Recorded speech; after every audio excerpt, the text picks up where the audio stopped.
வணக்கம். சசிகலாவின் வீட்டின் கதவை தட்டிய அதிமுகவின் மாவட்ட செயலாளர்கள். அதிமுகவை மீண்டும் கைப்பற்ற வேண்டும் என்று மாவட்ட செயலாளர்களே தற்பொழுது அந்தர்வல்ட்டி அடித்துள்ளனர்.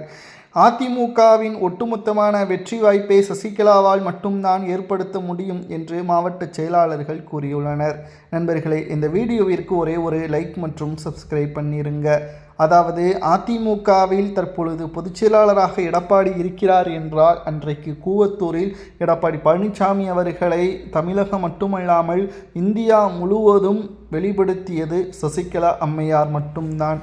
மேலும் சசிகலா அவர்கள் சிறைக்கு செல்லக்கூடிய ஒரு சூழல் ஏற்பட்ட போது நம்பிக்கைக்குரிய நபராக எடப்பாடி இருப்பார் என்றும் பெரிதளவில் எதிர்பார்க்கப்பட்டது.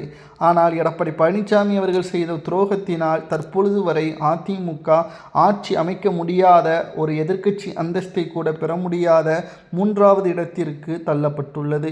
இனி வரக்கூடிய அரசியல் எதிர்காலமும் கேள்விக்குறியாக மாறியுள்ளது. அதிமுகவின் நிலைமை இப்படி இருப்பதற்கு காரணம் எடப்பாடி பழனிசாமி அவர்கள் மட்டும்தான் என்பதில் துளியளவு கூட மாற்று கருத்து கிடையாது. அதிமுகவை பொறுத்தளவிற்கு தமிழக அரசியலில் வெற்றியும் தோல்வியும் சகஜம்தான். ஆனால் மக்கள் ஒருபோதும் அதிமுகவை முழுவதுமாக புறக்கணித்தது கிடையாது. ஆனால் எடப்பாடி பழனிசாமி அவர்கள் தலைமை பொறுப்பேற்றதில் இருந்து தொடர்ச்சியாக 12 முறை மக்கள் அதிமுகவை முழுவதுமாக புறக்கணித்து விட்டார்கள். இனியும் அதிமுகவிற்கு எடப்பாடி தேவையில்லை. அதுபோல சசிகலா அவர்களால் எடப்பாடி தேர்வு செய்யப்பட்டார். இன்றைக்கு அந்த இடத்தில் சசிகலா அவர்களை தவிர வேறு யாராலும் அந்த இடத்தை முழுமையாக நிரப்ப முடியாது.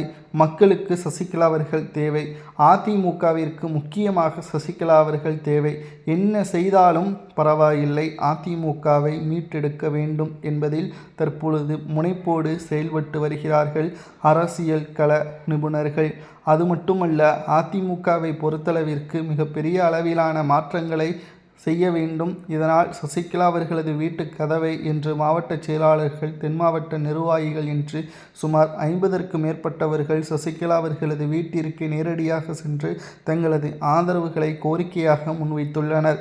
ஆனால் தேர்தல் ஆணையத்தின் விதிமுறைகளுக்கு எதிராக என்னால் செய்ய முடியாது. முதலில் பொதுக்குழு செயற்குழுவை கூட்டுங்கள், அதில் எடப்பாடி பழனிசாமியின் பொதுச் செயலாளர் பதவியை பறியுங்கள், அதற்கு பிறகு அதிமுகவை தன் வசப்படுத்திக் கொள்கிறேன் என்று சசிகலா அவர்கள் கூறியிருப்பதாக தகவல்களும் வெளியாகியுள்ளது.